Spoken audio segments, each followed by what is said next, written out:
Welcome to Not Milk Never Milk. Subscribe if you're lactose intolerant. In this video, I will explain how to set the time in your Dodge Caravan. Keeping your vehicle's clock accurate is simple and takes just a few moments. First, make sure your vehicle's ignition is turned to the accessory position or that your radio is simply powered on. Then, locate the time button on your radio's faceplate. It's usually clearly labeled. To begin adjusting the time, press and hold the time button on your radio. Keep it pressed for about 5 seconds until you see the hour digits on the display start to flash. This flashing is your signal that the clock is now in its adjustment mode, ready for you to make changes to the current hour.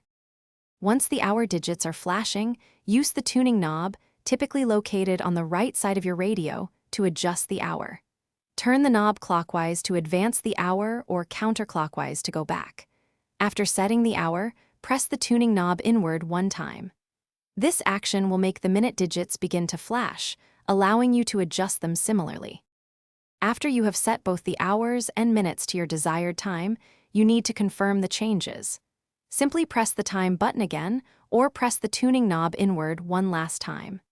The flashing on the display will stop, indicating that your new time has been successfully saved. Your Dodge Caravan's clock is now updated and ready to go. Thanks for watching. If this was helpful, leave a like and consider subscribing. See you next time.